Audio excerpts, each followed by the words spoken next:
Welcome, Dan. So hello everybody.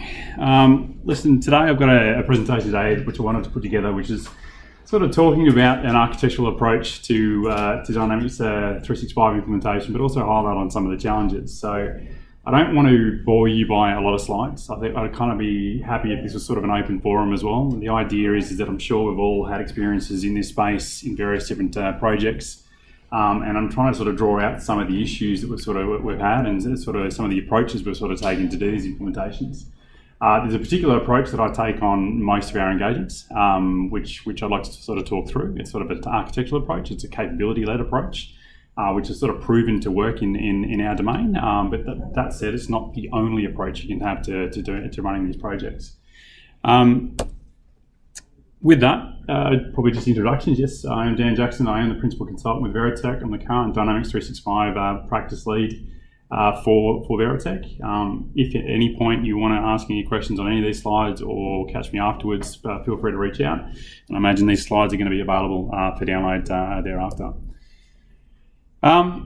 First and foremost, I mean, Dynamics 365, I guess some hands in the air in terms of who's using this product now, the latest, the 365 online, or is intending to use it. Yep, very good.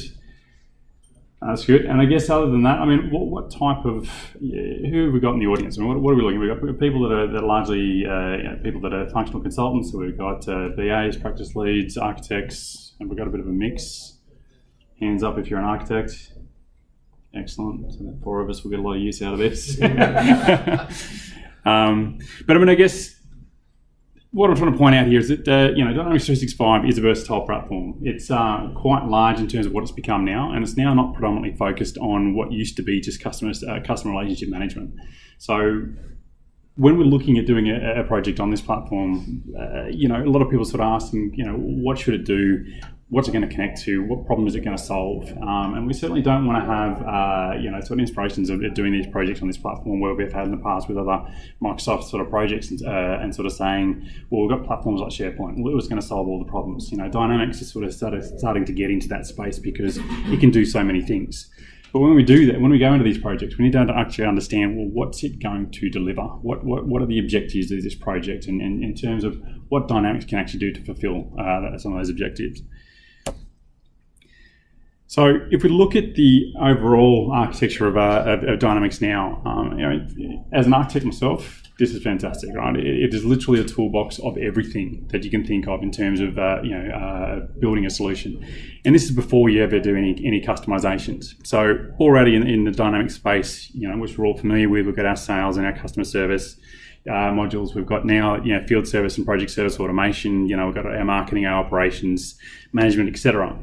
But then just that's inside and encapsulated inside of Dynamics 365. But if then you start to take a bit of a look around the landscape, you've got Microsoft AppSource.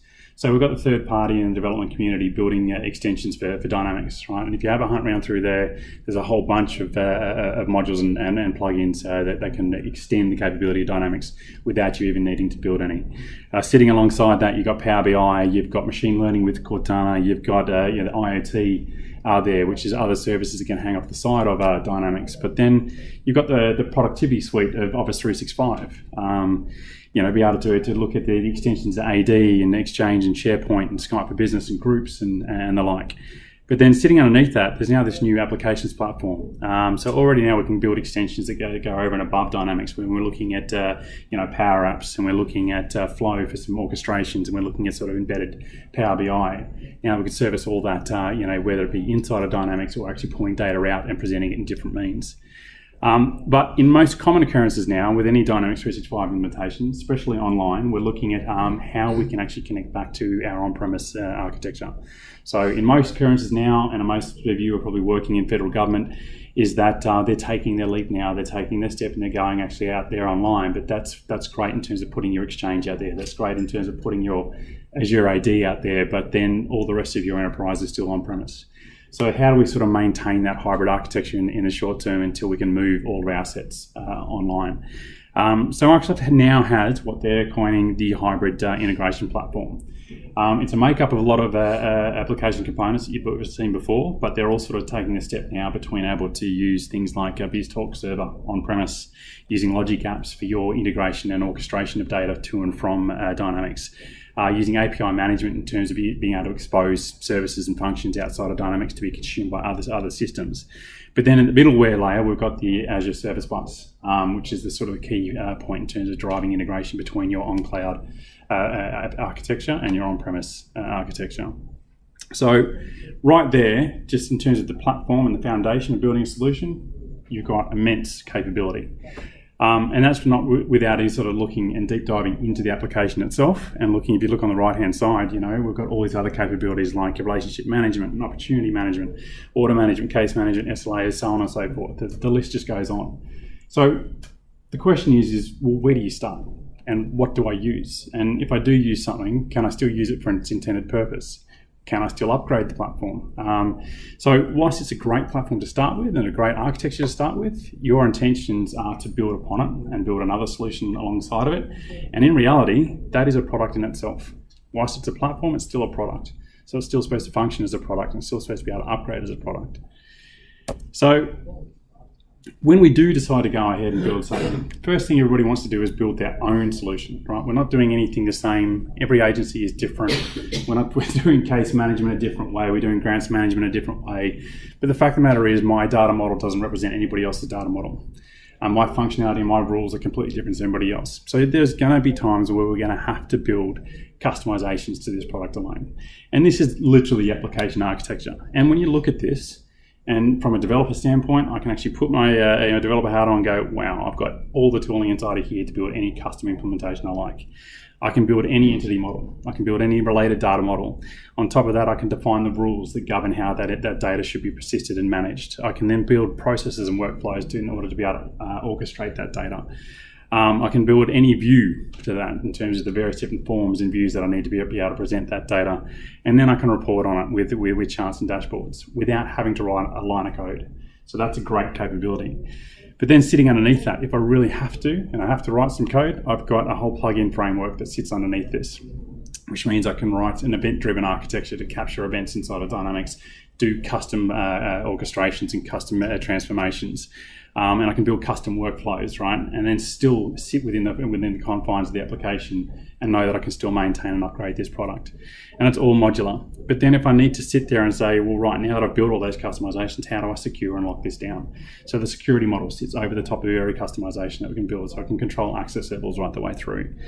So just with that capability alone, you can literally build anything in Dynamics. And a lot of people they don't believe that. They don't understand how is it that I can take a product, but yet I can still build a solution on top of that.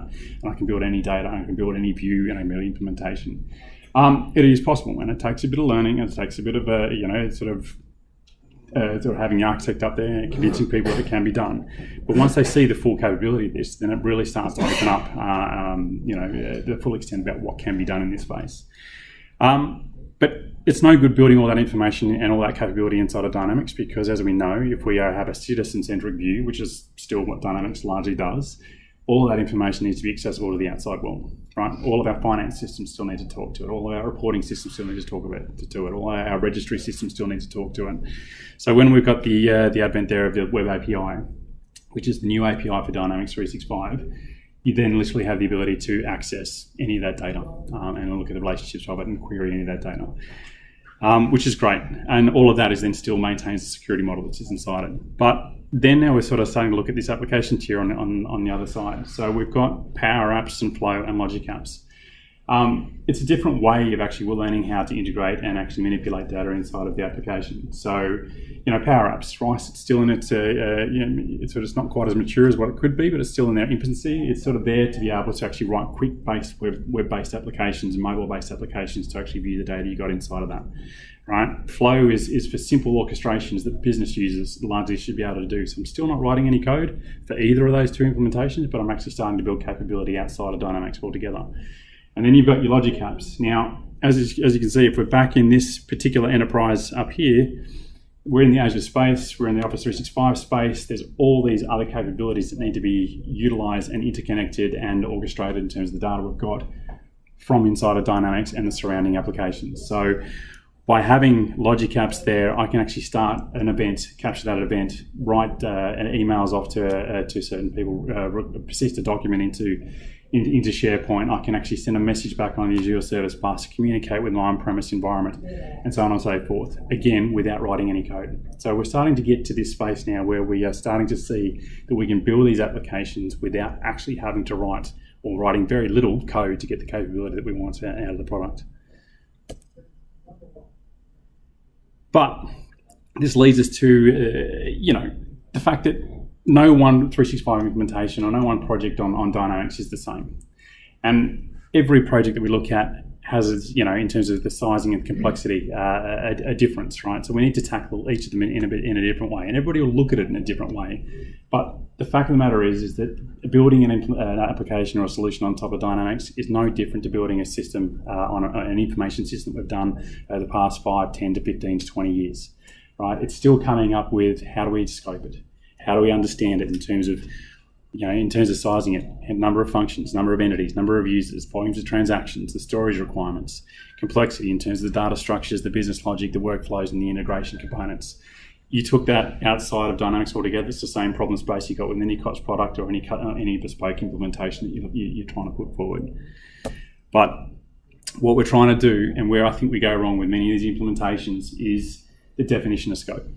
Right? Every time we actually go and take a hold on one of these projects, if we don't understand what it is we're trying to build, if we can't put a wrapper around it in terms of its complexity and its time frame and the resources that go with it, every one of these projects tends to fail in some way, form or another. And again, this isn't a Dynamics problem. This is a standard information systems problem we've had in IT for years and years. But defining scope. One of the things that we've sort of had, and I try to point this out, and I'll touch on it a little bit further on in the presentation, is that we can implement a dynamic solution using a single consultant, right? So a lot of people say we've got the platform, we've got some slight customizations we need to do, we actually have a sales process, we need to implement the sales process, we don't need to change the stages in that sales process and want a different sales report. Right, you don't need a full-fledged team to do that. You don't need a full-fledged architect to come in and go and do a full design. But at the same time, you're building capability into a platform that's largely being used by the whole enterprise. So the same premise will still apply in terms of what are you intending to do, how is it going to be done, what is it going to look like in the current state, what is it going to look like in the future state. Because whatever you do as that single consultant and the changes you apply, if you don't give it thought in terms of how you're going to implement that, then the ramifications in 6 months' time or 12 months' time in terms of building on that capability later may be dramatic, I guess. So with that, scoping, right? It sort of all comes back to scoping. And the part of this architectural approach is, well, how do we actually apply that? How do we define scope for any of these implementations? And I guess no matter which methodology you use to implement this, if you don't have the scope defined up front, if you haven't got some sort of understanding about what the scope will be, it doesn't matter whether you're doing an agile implementation or you're doing a waterfall-based implementation, you got to know what your end state largely should be in some capacity. And I'll tell you as we get into this presentation why that's so important. So one of the ways that actually I intend to do this, and it's not only just for Dynamics. I've led a capability-led approach to architecture for many, many years.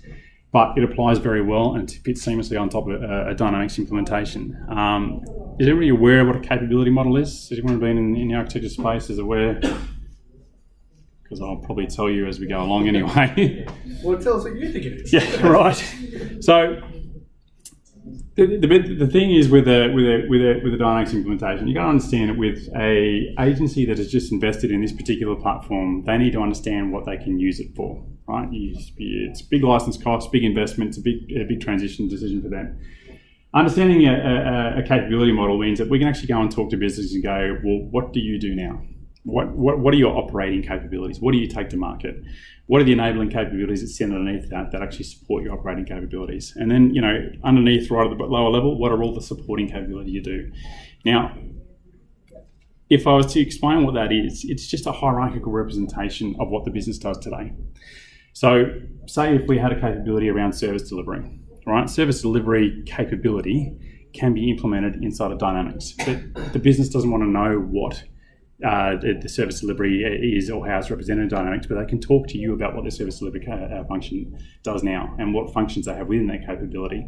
So it's a means by which we can actually break down the business functions that the organisation does today and be able to have a hierarchical representation.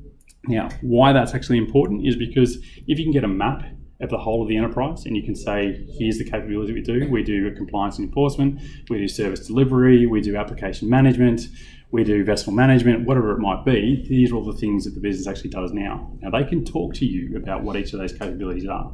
They can describe to you at a high level the types of things that they need to do. They can demonstrate to you the processes that they actually have that underpin that capability. So one of the issues we have with the scope, I guess, definition in terms of the Dynamics implementation is that business need to be able to understand what it is you're building. The business don't want to know what the technology constraints are of the platform or what the platform looks like or how it implements it. They just want this particular capability implemented on this platform. Now, that said, Dynamics is not going to take all the capabilities that the organisation has to offer and implement it, but it might have a touch point in it. So I might submit an application online. That application might come through Dynamics. It might get linked to a contact or an organisation. We might do some assessment on that application, but then we might hand it off to other back-end systems for processing or for referencing. So it's a cross-cutting capability, but it's not entirely up for Dynamics to implement the end-to-end. Now, we need to know where it starts and where it stops in terms of building it inside of Dynamics. We need to actually know when we need to hand off. So the only way to start understanding that is to model the process that sits underneath that capability. So the process starts, the external user submits this application online, application comes through, we get our assessments team does the assessment of that application inside of Dynamics, but then they go through and process and approve, but then the approval of that sends a certificate off request to a back-end print house. And then that back-end print house is responsible for the issuing of that certificate, but then the management of that and then the reporting of that data back up through the portal. They're the sorts of things we need to know before we start the building of this platform so we can actually understand where all the pieces are and how they interconnect. So I won't go through each of those. These slides are here to hand out later. But the highlight of all that really is it builds a common language. So when we start talking to a capability, we can talk to business. Business understand what the language is, the functions they actually perform. They can define the scope of that particular capability. They can actually understand and own that capability themselves so you get representation of it. So I guess when we look at it, this is the picture, I guess, that probably describes it all and how it really hangs together. So defining a scope for a capability, if they agree that they need to have service delivery as part of their implementation, the business needs to be able to understand, well, what's the goal of service delivery? The business needs to understand what are the business requirements. Now, this goes back to the basic old thing of I can give you the 15 to 20 requirements to support the need for that particular capability in itself. And I can give you the acceptance criteria of what we believe we'll be happy with if you implement that that capability inside of Dynamics. Now, that's all we want from the business. We don't, but they've got to provide it. If they want that built, if they want that capability delivered, they've got to actually have buy-in to this and they've got to have assistance in actually defining that information. But that's not too much to bite off. Where we sort of come in, and I guess on the top of that, just before we get to the top, the business owner is a business representative that owns that capability. So who heads up service delivery now? Who is responsible and who will take ownership of this once we deliver it and bring it into the business, into the organisation? And then sitting on top of that, we've got our product owner. So our product owner, in an agile sense, we're going down that path, is somebody who is going to drive and maintain the backlog of all the things that we're going to start implementing. And there's probably going to be many business owners in terms of an enterprise. You do a large-scale implementation of Dynamics, it's probably 12 to 18 months. You're going to have many business owners, many capabilities you're bringing in. It's not just one business line, so somebody's actually got to manage the implementation of that. So where it becomes important to us is under capability. Each capability, is anybody familiar with the POTI framework? Yep. So process, organisation, technology, and information. Every capability function, every capability will have processes. So service delivery, how do we raise an inquiry? How do we raise a complaint? How do we, manage feedback, for argument's sake? Each of those processes can be modelled. So once we get there defined, all the organisation, the people that are involved in delivering those processes all become either users of the system or roles of the system. The technology in the future state is, what systems are involved to deliver that process? If it's not only Dynamics to implement that, but it's also back-end processing or registry systems, then your process will identify all the technology paths. And then most importantly, information. So for each process you implement, what is the information that underpins it?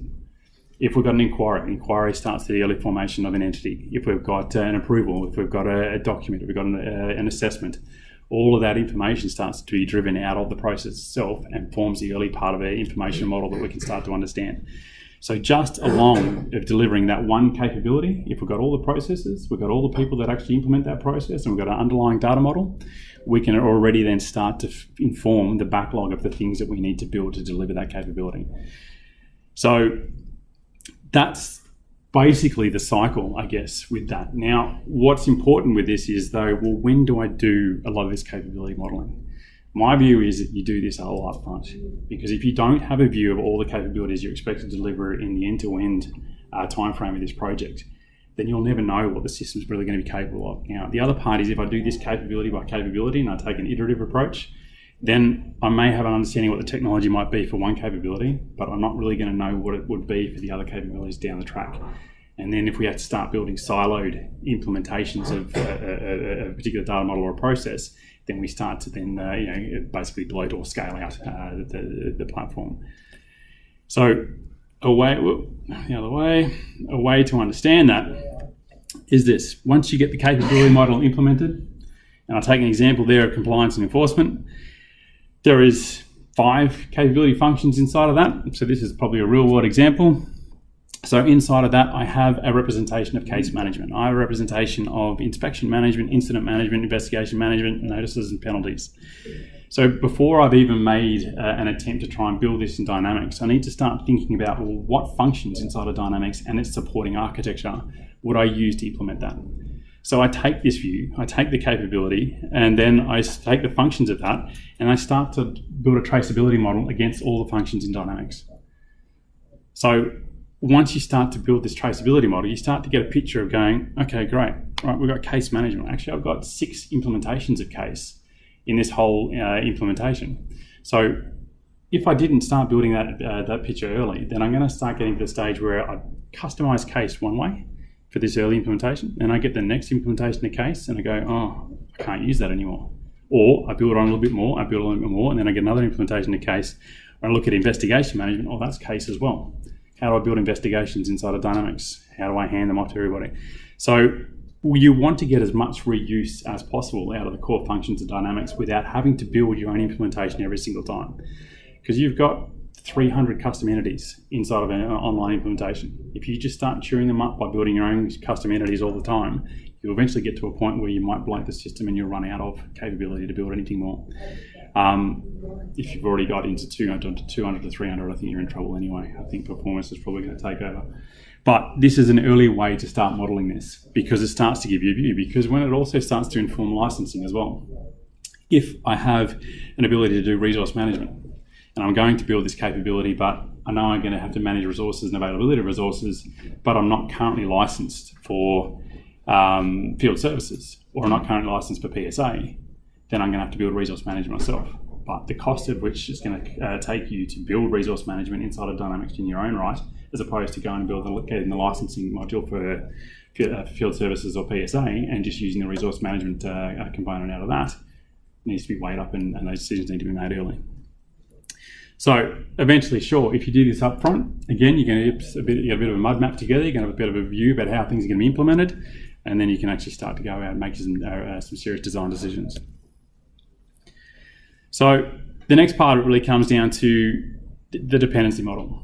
Now, like I said, I could look at the top model up there and go compliance and enforcement. Well, I know I need to deliver that, but then what does that relate to?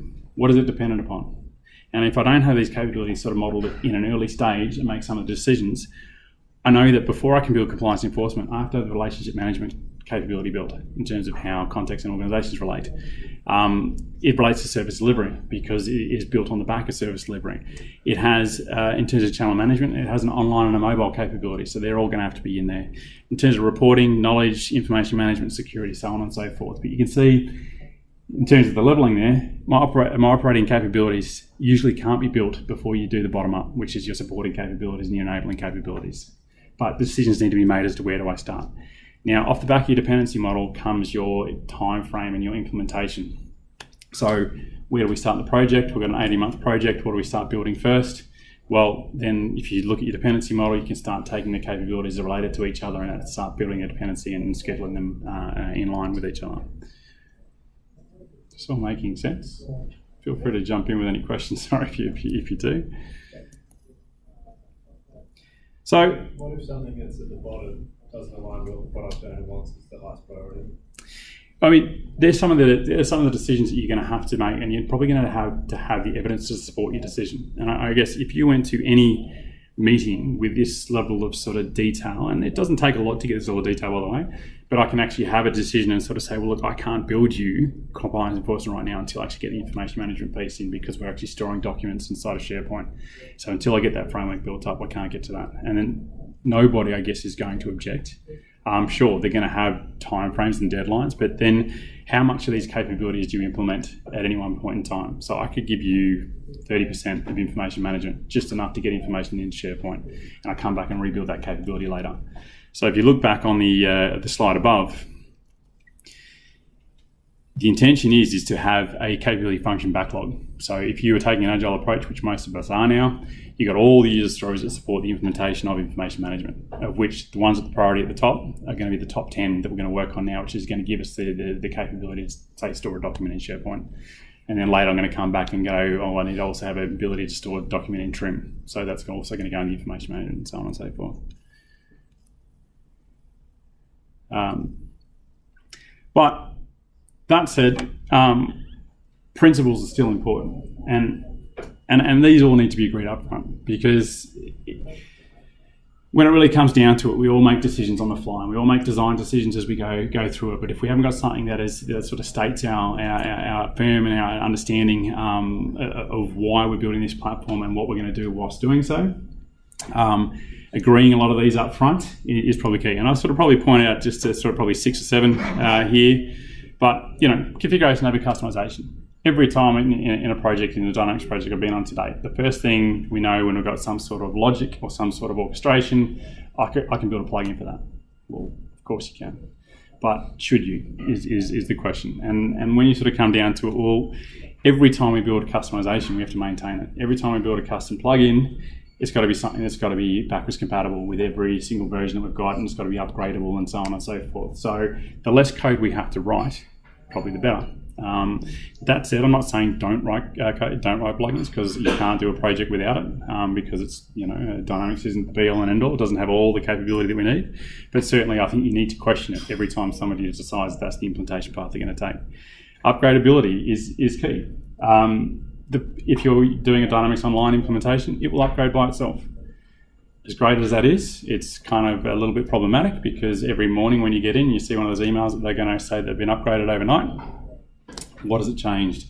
How's it changed? You know, and hopefully it's only supposed to be minor upgrades that that happen overnight, and they'll give you major notifications of major upgrades. But it's got to be upgradable. Now, even in this space alone, and I come back to the point I made around, you know, don't go customizing core functionality out of Dynamics, is that Microsoft have the right to go and upgrade their own components inside of Dynamics.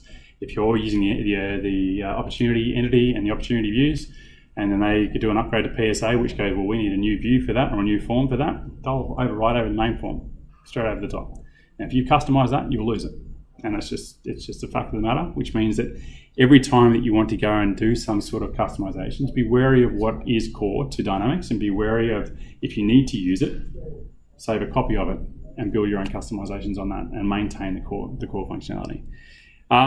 Standards base, you know, it's an age old thing in architecture that, you know, try and define some standards for what you're doing. Try and define some standards, because you've got any number of people working on these projects that have got different skill sets, but, you know, in terms of what your naming convention is for all of your processes. If you've got, you know, 60 or 70 processes running in your system, but there's no naming convention to it, how do I know which process I'm looking for when something fails? You know, some simple things like that.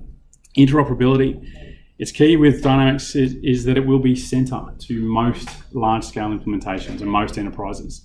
So in terms of being interoperable and having the ability to exchange data, common data structures and common message structures are sort of key to understand how you can translate and transform information between it. Again, this has got nothing really to do with Dynamics. This is purely the same principles that you would apply to most implementations, most information systems. So look, reusability. One of the key things with this is don't go changing the sales process. If the organisation doesn't do sales today, it's not to say they're not going to do sales down the track. If you go and take the sales module and you go and customise it and convert a lead into something else, if all of a sudden the agency then wants to decide that they're going to go and build a small sales or force-led sales function and do a marketing campaigns, but you've customised it all, you can't go back. So again, some of these decisions need to be made up front to make sure that those sorts of things don't happen. Okay, so just keep conscious of time. Team dynamics. One of the main things that I think we've found, and one of the biggest issues, not so much issues, but probably the challenges we've had in this particular space is the type of people you've got on a project. And I guess it is that we don't all have the luxury of working on a large Dynamics implementation, has a team of 8 to 12 people, and we've got all the different roles and the like. And as I said, some implementation requires 2 consultants going out on the field. But fundamentally, the roles inside of the team still apply. And even if you've only got 2 consultants out on the field, all 6 of these roles need to be managed in some way or form, unless you're interchanging people on and off the project. The solution architects, as I said, they are an expensive resource. They tend to be costly. They can't be there for the duration of the project. But if the architect doesn't turn up on the project, then who's going to make the architectural decisions? Is it going to be the functional consultant? Which leads me to another question: is what constitutes a functional consultant? Because at the moment, a lot of people talking around downtown are calling themselves a functional consultant, but the functional consultant, in terms of what I've understood it, sure has got to have a technical background, right? They still need to be able to communicate with the business. They still need to understand the constraints of the platform, all right? So we've got BAs that have become functional consultants. We've had developers that become functional consultants, but that's quite a pivotal role in the implementation. But again, when it really comes down to it, it's got to be understood about what these roles are and who's going to perform them. The developer, right? As we said, we can't go through any project at the moment without developing a plugin. If we're doing any sorts of integration, you're going to need a developer that's got firm understanding of Dynamics and has an understanding of .NET and what have you, but has the ability to write these plugins as well. Testers, again, it's a product, it's a platform, it's a commercial product. They need to understand the product, because not only are they testing what you've just implemented, they're testing that the rest of the application still works. So it's in-depth knowledge of what Dynamics does in their own right. Business analysts is exactly the same. Now, one of the biggest issues we've had with business analysts to date is that it doesn't matter how strong a BA you are, you still need to know what Dynamics is and what it can do. Because I can go out and talk to the business and I can capture requirements for all these things that I know that it needs to do, and I can make the promises that they're actually going to happen. They're going to come back, I'm going to give them to the developers, and they're going to go, well, what? How can we build that? How is this even possible? What did you mean? So it's interesting. And the same again with a project manager. Project manager has to have a full understanding about how the life cycle of these applications work and how you implement these projects. So no matter how big or small the project is, these roles are still prevalent to an implementation. And if you've got a single consultant out there, that single consultant has to hold all of these hats. And if they don't, and they just go in there with the blinkers on and they just do their own custom implementation and they're not thinking architecturally in terms of what I'm doing now, how is that going to affect the enterprise down the track, then there can be complications. And we've all probably seen it, and probably most of the vendors in the room have probably gone onto another project and we've picked up the pieces of another implementation and gone, well, who is making the decisions at this point, and look at the state that's sort of in now. Agile versus waterfall. So just want to cover on this quickly, because I know we've got the Agile evangelists in most cases in the room these days, and everybody's got to do it, and DTA or Spruik and what have you. I am still a firm believer that waterfall has its place. And like I said, there's benefits for both that are pointed out in this slide here. The fact of the matter is I think for a Dynamics implementation, it has to be a hybrid model, one or the other. Like I said, if you don't do enough upfront understanding in terms of the design and the architecture and the implementation on a large-scale project, then you can run into trouble. And I premise that with the fact that if I'm taking an agile approach and I'm taking a small little bit of scope and I'm understanding it and I'm building it iteratively and releasing it, and then I'm going to the next part and the next part and the next part, At what point through that whole project do you realise, well, what does the end state look like? And what if I decided to make a decision on the early stages and get this release out and I use case in a particular way, but I customise it to a point it can't be used again? Because that was the decision we made at that point. Then you can't go back. But if you had this sort of upfront view, did enough of the analysis up front, and you took the sort of waterfall approach, well, then you've got a bit of a picture of what the end states might look like. And you've got a lot of those design decisions up front in terms of what should we use, what shouldn't we use, what's it going to look like, how's it going to be exposed, what licensing model do we need to have, what components do we need to use. So yeah, I mean, like I said, I'm a firm believer of once you've got that upfront piece done, go straight into Agile, because the early releases, the cycle, the change model that you can actually apply. But you know, that adaptive planning that I've got at the bottom there, you should have the flexibility to change, but so long as the scope's not changing.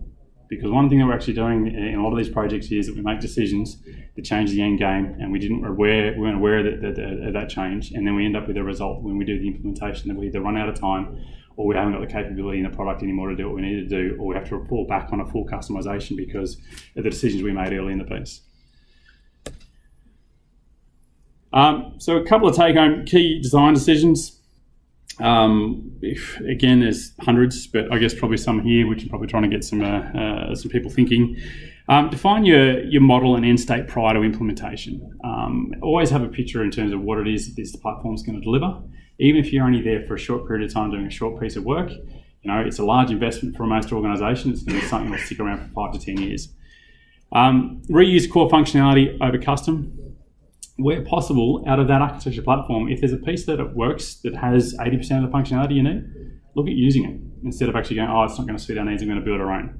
Because over time, Microsoft's going to update this product and continue to update this product, and eventually it's probably going to be 100% of what you need. And if you've invested in it early, then you'll get the benefit later.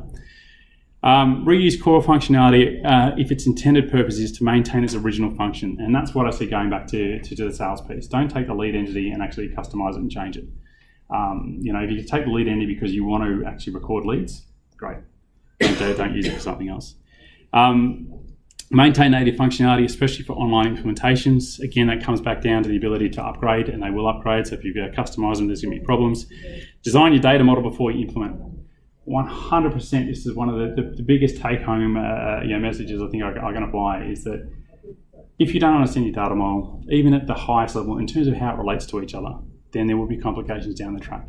If you change your decisions after you go implementing a part of it, you're going to have to unwind half of what you've built because you made a change in your data model. But if you go through and do a capability-led approach, you'll have a firm understanding what your data model is. You know what all your business objects are. You know how they relate to each other. Even if you haven't got all the attributes for it, you'll still have a firm understanding of it.